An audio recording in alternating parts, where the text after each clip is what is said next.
शुरुआत आसाराम बापू की खबर से।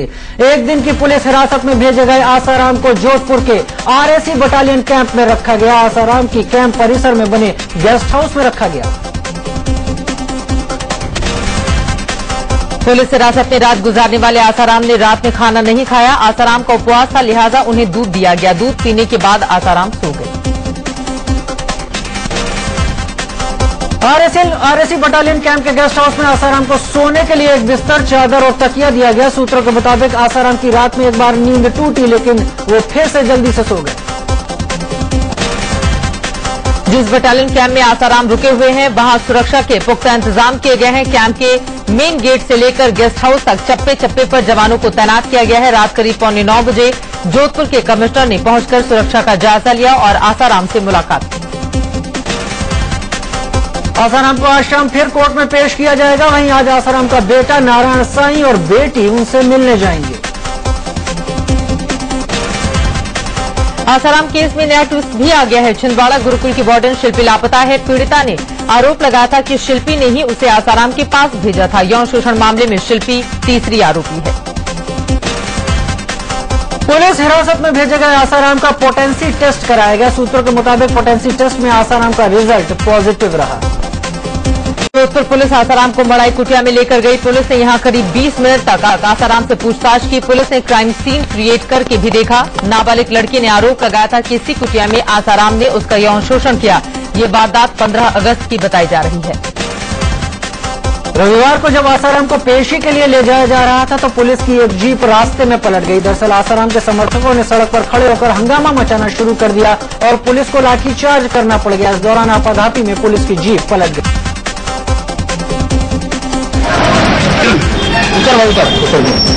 मनोज पीछे रिमांड मिलने से पहले आसाराम से जोधपुर पुलिस ने करीब 4 घंटे तक पूछताछ की। आसाराम को जोधपुर एयरपोर्ट से सीधे मंडोर में आरएसी के हेडक्वार्टर ले जाया गया था, जहां उनसे नाबालिग लड़की के आरोपों को लेकर पूछताछ की गई। जोधपुर एयरपोर्ट पर उतरते ही आसाराम ने इंडिया न्यूज से खास बातचीत में कहा कि उन्हें फंसाया जा रहा है। जब इंडिया न्यूज ने जानने की कोशिश की कि उन्हें कौन फंसा रहा है तो उन्होंने किसी का नाम नहीं लिया, लेकिन ये जरूर कहा कि देश जान जाएगा कि साजिश में कौन कौन शामिल है। जोधपुर दिल्ली फ्लाइट में आसाराम को कवरेज करने से उनके समर्थकों ने इंडिया न्यूज की टीम को रोक दिया। आसाराम समर्थकों ने फ्लाइट में जमकर हंगामा भी किया। आसाराम की एक महिला समर्थक ने इंडिया न्यूज की टीम के साथ बदसलूकी की और उन्हें कैमरे में कैद करने से रोक दिया। वहीं आसाराम की गिरफ्तारी के बाद पीड़ित के पिता ने कहा कि अभी लड़ाई तो शुरू हुई है। उन्होंने इंडिया न्यूज से खास बातचीत में कहा कि जब तक आसाराम को सजा नहीं मिल जाती चैन नहीं मिलेगा। अभी न्याय मिला कहाँ? अभी तो न्याय की पहली सीढ़ी को कदम रखा गया है। मेरा जोधपुर पुलिस से निवेदन है कि वो जल्द से जल्द इसका कोर्ट में चालान पेश करें और इसको बेल न मिले। रविवार को दिल्ली में गृह मंत्री सुशील कुमार शिंदे के आवास के बाहर आसाराम के विरोधियों ने जमकर हंगामा किया। ये लोग आसाराम को फांसी देने की मांग कर रहे थे।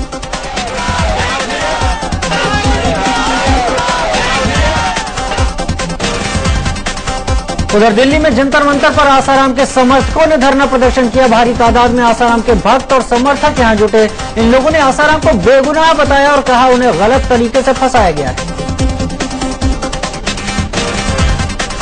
दिल्ली में प्रदर्शन कर रहे आसाराम समर्थकों को पुलिस ने हिरासत में ले लिया। पुलिस दोपहर से ही सड़कों पर उतरे आसाराम के समर्थकों पर नजर रखे हुए थी। बाद में कई समर्थकों को हिरासत में लेकर पार्लियामेंट स्ट्रीट थाने में बंद कर दिया गया। इससे पहले दिल्ली एयरपोर्ट के बाहर आसाराम के समर्थकों ने जमकर हंगामा किया। जैसे ही पता चला कि आसाराम को इंदौर से रास्ते दिल्ली से जोधपुर ले जाया जा रहा है, उनके समर्थक जुट गए और नारेबाजी करने लगे।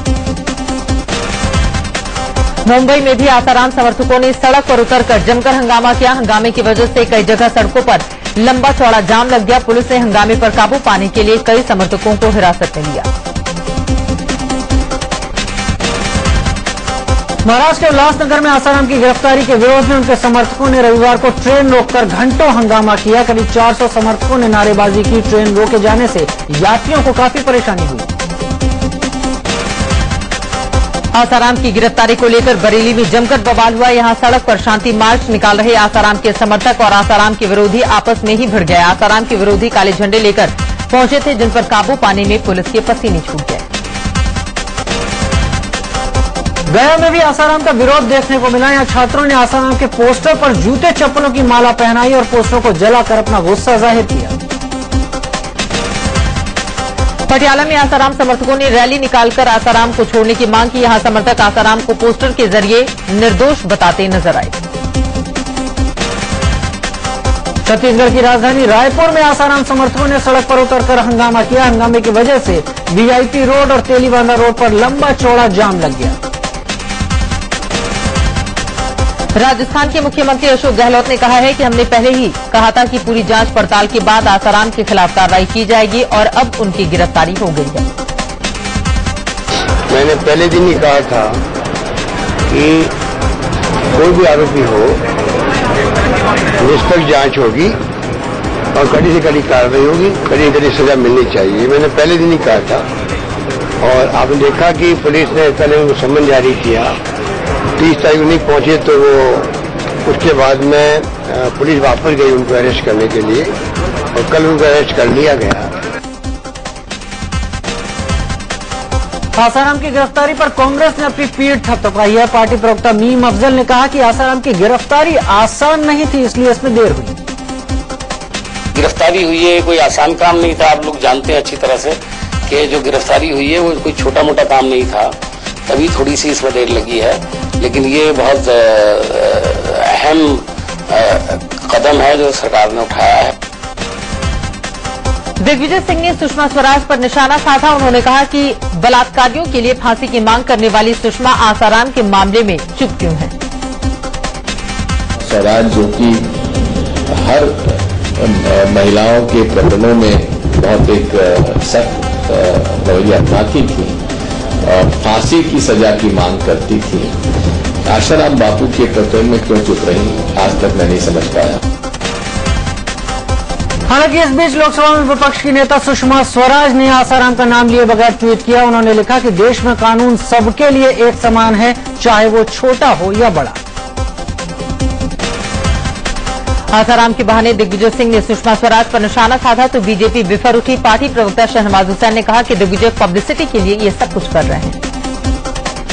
दिग्विजय सिंह के ट्विटर को कोई पढ़ नहीं रहा है, इसलिए वो पब्लिसिटी पाने के लिए सुषमा जी के ट्विटर पर जाके वार कर रहे हैं, क्योंकि कांग्रेस जमीन में तो लड़ नहीं सकती तो ट्विटर पर लड़ना चाहती है।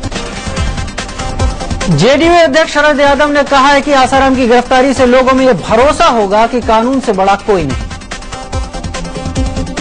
जो गिरफ्तारी हुई है वो बहुत अच्छा प्लान था पुलिस का। जो कानून हमने बनाया है उसकी सार्थकता इसकी गिरफ्तारी से होगी और मैसेज भी देश भर में जाएगा कि उतना बड़ा पाखंडी गिरफ्तार हो सकता है, तो अब बाकी जितने पाखंडी है वो थोड़े डरेंगे। आज राज्यसभा में पेश होगा फूड सिक्योरिटी बिल। खाद्य सुरक्षा बिल को लोकसभा पहले ही पास कर चुकी है। इस बिल को लेकर विपक्ष ने कई संशोधन प्रस्ताव रखे थे, लेकिन लोकसभा में वो प्रस्ताव पास नहीं हो पाए। आरटीआई संशोधन बिल पर आज लोकसभा में चर्चा की जा सकती है। बिल में संशोधन करके सरकार ने राजनीतिक दलों को आरटीआई कानून के दायरे से बाहर रखने की तैयारी की है। आज शाम सोनिया गांधी अपने रूटीन चेकअप के लिए अमेरिका जाने वाली हैं। हेल्थ चेकअप के लिए 6 महीने में दूसरी बार सोनिया गांधी अमेरिका जा रही हैं। सोनिया का 2011 में उनकी सर्जरी हुई थी। अभी जिस दिन लोकसभा में फूड सिक्योरिटी बिल पास हुआ था उस दिन भी सोनिया की तबीयत खराब हो गई थी, जिसके बाद उन्हें एम्स ले जाया गया। आज भी संसद में हंगामा हो सकता है। लोकसभा में पेट्रोल डीजल के बढ़े हुए दामों पर हंगामे के आसार हैं। वहीं आसाराम पर भी संसद में सियासी तीर चल सकते हैं। केंद्र सरकार ने केंद्रीय कर्मचारियों की महंगाई भत्ते में 10% के इजाफे का ऐलान किया है। अब कर्मचारियों को मूल वेतन का 90% महंगाई भत्ता मिलेगा। महंगाई भत्ते में ये बढ़ोतरी जुलाई महीने से लागू होगी। केंद्र सरकार के 50 लाख कर्मचारियों और 30 लाख पेंशनधारियों को इसका लाभ मिलेगा। दिल्ली से नोएडा और ग्रेटर नोएडा में आज लोगों को मुसीबतों का सामना करना पड़ सकता है। आज और कल सभी ऑटो वाले हड़ताल पर हैं। ये लोग किराया बढ़ाने की मांग कर रहे हैं। सबसे बड़ा ट्रांसपोर्ट विमान आज वायुसेना में शामिल किया जाएगा। वायुसेना की सामरिक क्षमता को बेहतर बनाने की कवायद के तहत रक्षा मंत्री ए.के. एंटनी आज हिंडन एयरबेस पर C-17 को वायुसेना में शामिल करेंगे। मालवाहक विमान C-17 करीब 80 टन का भार उठा सकता है। इतना ही नहीं, ये विमान 150 जवानों को ले जाने की क्षमता भी रखता है। विदेश मंत्री सलमान खुर्शीद ने इशारों में कहा कि अब्दुल करीम टुंडा और यासिन भटकल के बाद अगली बारी दाऊद इब्राहिम की है। क्या दाऊद तक सुरक्षा एजेंसियों के हाथ पहुंच पाएंगे? इसका जवाब देते हुए सलमान खुर्शीद ने कहा कि हमें उम्मीद है कि आगे के लक्ष्य हम जल्द ही हासिल कर लेंगे। बीजेपी अध्यक्ष राजनाथ सिंह ने गुजरात दंगों को दुर्भाग्यपूर्ण बताया, लेकिन यह भी कहा कि इसके लिए नरेंद्र मोदी को जिम्मेदार ठहराना ठीक नहीं। दिल्ली में बीजेपी अल्पसंख्यक मोर्चे की बैठक में उन्होंने यह भी कहा कि बीजेपी अल्पसंख्यक विरोधी नहीं है। भारत में अमेरिका के राजदूत रहे रॉबर्ट ब्लैकविल ने गुजरात के मुख्यमंत्री नरेंद्र मोदी के लिए अमेरिकी वीजा की वकालत की है। शनिवार को ब्लैकविल की अगुवाई में एक अमेरिकी प्रतिनिधिमंडल ने नरेंद्र मोदी से गांधीनगर में मुलाकात की थी।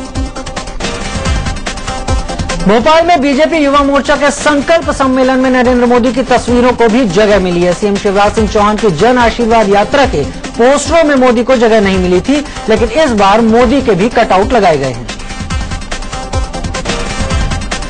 कांग्रेस उपाध्यक्ष राहुल गांधी राजस्थान में विधानसभा चुनाव की तैयारियों का जायजा लेने उदयपुर जाने वाले हैं। 11 सितंबर को वो उदयपुर पहुंचेंगे और यहां के सालुम्बर इलाके में एक सभा को संबोधित करेंगे। दिल्ली दौरे पर आए अजीत जोगी ने अपने घर पर डिनर पार्टी दी। इस पार्टी में छत्तीसगढ़ के नेता शामिल हुए। कांग्रेस के वरिष्ठ नेता मोतीलाल वोरा भी अजीत जोगी के घर पहुंचे। छत्तीसगढ़ में विधानसभा चुनाव को लेकर कांग्रेस नेता अजीत जोगी ने दिल्ली में सीपी जोशी से मुलाकात की। सीपी जोशी छत्तीसगढ़ के कांग्रेसियों को बारी बारी बुलाकर उनसे चर्चा कर रहे हैं। इसी कड़ी में अजीत जोगी को बुलाया गया था। छत्तीसगढ़ में कांग्रेस की कलश यात्रा कड़ी सुरक्षा के बीच नारायणपुर के बखरूपारा पहुंची। यहां जीरम घाटी के शहीदों को श्रद्धांजलि दी गई। अगर ओबीसी में आरक्षण चाहिए तो मुलायम सिंह यादव को प्रधानमंत्री बनाना होगा। यूपी के वैश्य समाज को ये ऑफर दिया है मुलायम के भाई शिवपाल सिंह यादव ने। असम के कामरूप में सुरक्षा बलों ने एक शख्स के पास से 5 जिंदा बम बरामद किए। यूपी के बलिया में बाढ़ का कहर जारी है। गंगा के उफान से आई बाढ़ में अपना घर, खेत और गांव को डूबता देख लोग सहमे हुए हैं। घरों को पानी में डूबता देख कई लोग गांव छोड़कर भागने को मजबूर है। प्रशासन की तरफ से अभी कोई ठोस कदम नहीं उठाया गया है। मध्य प्रदेश के खंडवा में जल सत्याग्रह आंदोलन को दबाने के लिए जिला प्रशासन ने सख्त कदम उठाया है। यहां जल सत्याग्रह कर रहे 250 से ज्यादा लोगों को गिरफ्तार कर लिया गया। गाजियाबाद में अपहरण के बाद गैंगरेप का मामला सामने आया है। यहां कंपनी में काम करने वाली लड़की को 2 लड़कों ने ऑफिस से लौटते वक्त अगवा किया और 2 दिन तक बंधक बनाकर उसके साथ गैंगरेप किया। यूपी के एटा में पुलिस रेप के आरोपियों को बचाने की कोशिश में जुटी हुई है। यहां पिछले 29 अगस्त को 13 साल की एक दलित लड़की से गैंगरेप हुआ था। 5 लोगों के नाम का खुलासा लड़की ने किया, लेकिन सिर्फ 2 लोगों के खिलाफ ही पुलिस ने मामला दर्ज किया। यूपी के एटा में पिछले महीने चलती रोडवेज बस में कंडक्टर की हत्या की थी। पुलिस ने सुलझा ली है। पुलिस ने एक आरोपी को गिरफ्तार कर लिया है, जबकि दूसरा आरोपी फरार है। यूपी के बहराइच में ऑनर किलिंग का सनसनीखेज मामला सामने आया है। यहां एक शख्स ने अपने दामाद और बेटी के ससुर की गोली मारकर हत्या कर दी। अलीगढ़ मुस्लिम विश्वविद्यालय में खराब खाना मिलने के बाद छात्रों ने हंगामा कर दिया। हॉस्टल में रह रहे छात्रों ने वार्डन से खराब खाने की शिकायत की थी। शिकायत की अनसुनी होने पर रजिस्ट्रार का घेराव किया गया। कानपुर सेंट्रल स्टेशन में रेलवे पुलिस के 3 जवानों ने कई यात्रियों से पैसा लेकर उन्हें अवैध रूप से सीटें अलॉट कर दी और जिनकी आरक्षित सीटें थी उन्हें जनरल बोगी में बिठा दिया। यूपी के मुरादाबाद में पुलिस ने एक बाइक चोर लड़की को गिरफ्तार किया है। लड़की से चोरी की बाइक बरामद कर ली गई है। ये लड़की मेलों में लगने वाले मौत के कुएं में बाइक से स्टंट करती थी। पंजाब के भटिंडा में पुलिस ने एक सेक्स रैकेट का भंडाफोड़ किया है। यहां शगुन होटल से पुलिस ने 2 लड़के और 2 लड़कियों को आपत्तिजनक हालत में गिरफ्तार किया। हरियाणा के पानीपत में पुलिस ने एक सेक्स रैकेट का भंडाफोड़ किया है। नूरवाला इलाके की एक कॉलोनी से 5 महिलाओं के साथ 3 पुरुषों को गिरफ्तार किया गया। हरियाणा के रोहतक में हत्या के बाद खुदकुशी का सनसनीखेज मामला सामने आया है। यहां एक एसआई ने अपनी बेटी को गोली मारने के बाद खुदकुशी कर ली। हरियाणा के फरीदाबाद में घर में घुसकर एक महिला से गैंगरेप का मामला सामने आया है। यहां सेक्टर 55 में बदमाशों ने इस वारदात को अंजाम दिया। गुड़गांव में हरियाणा टूरिज्म के एक रेस्टोरेंट में 2 लाशें मिलने से सनसनी फैल गई। पुलिस पूरे मामले की जांच कर रही है।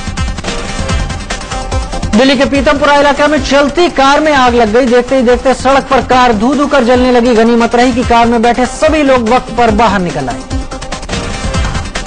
छत्तीसगढ़ के कोरबा में क्राइम ब्रांच ने नशे के 3 सौदागरों को गिरफ्तार किया है। पकड़े गए लोगों के पास से फोर्टविन के 2500 इंजेक्शन बरामद किए गए। इंदौर में एक डॉक्टर ने अपने सास, ससुर, पत्नी और बेटी की हत्या के बाद फांसी लगाकर खुद भी अपनी जान दी। मुंबई से सटे ठाणे में एक गरीब महिला ने इंसानियत की अनोखी मिसाल पेश की है। यहां मुंबई स्टेशन के करीब एक लड़का लोकल ट्रेन से जख्मी हो गया। पटरी पर अचेत पड़े एक नाथ की मदद के लिए कोई सामने नहीं आया तो इस महिला ने खुद उसे उठाकर अस्पताल पहुंचाया। लखनऊ के डोलीगंज रेलवे स्टेशन पर एक बड़ा हादसा टल गया। दरअसल यहां एक ही ट्रैक पर 2 ट्रेनें एक साथ आमने सामने आ गईं। भारत के प्रमुख कारोबारी रतन टाटा अपने विदेशी मेहमानों के साथ ताजमहल का दीदार करने आगरा पहुंचे। गोरखपुर में इंसेफेलाइटिस से बच्चों की मौत का सिलसिला जारी है। पिछले 24 घंटों में 3 बच्चों की मौत हो चुकी है। सीनियर अधिकारियों के रवैये से तंग आकर यूपी पुलिस के एक कांस्टेबल ने इच्छामृत्यु की गुहार लगाई है। प्रतापगढ़ जिले के बाघराय कोतवाली में तैनात हरिश्चंद्र यादव पिछले कई दिनों से ड्यूटी मांग रहे थे, लेकिन उन्हें हर बार डांट कर भगा दिया जा रहा था। स्कूल पास कर अपना नाम लिखकर बुक में दर्ज कराने वाली सुषमा के पिता को उसकी पढ़ाई के लिए पुश्तैनी जमीन बेचनी पड़ रही है। कानपुर में कारपेंटर में आईआईटी से डिप्लोमा किए संदीप नाम के छात्र ने भगवत गीता को प्लाईवुड में उकेरने का प्रयास किया है। 32 पन्नों की इस गीता की ऊंचाई 12 इंच और चौड़ाई 24 इंच है। मुंबई के सिंधुरक्षक पनडुब्बी हादसे में शहीद हुए केवल सिंह का अंतिम संस्कार पूरे सम्मान के साथ किया गया। देहरादून के फॉरेस्ट रिसर्च इंस्टीट्यूट में पीएचडी की एक छात्रा ने पंखे से लटक कर जान दे दी। पुलिस पूरे मामले की जांच कर रही है। नीतीश राज में एक बाप इंसाफ की आस में दर दर की ठोकरें खा रहा है। पटना के आलमगंज में रहने वाले अमरदेव प्रसाद सिंह के बेटे शैलेश की 15 दिन पहले मौत हो गई थी। उन्होंने बेटे की हत्या की आशंका जताई, लेकिन अब तक पुलिस ने नामजद आरोपी तक को गिरफ्तार नहीं किया। पटना में फैशन प्रतियोगिता के लिए ऑडिशन हुआ, जिसमें महिलाएं कैटवॉक करती हुई नजर आईं।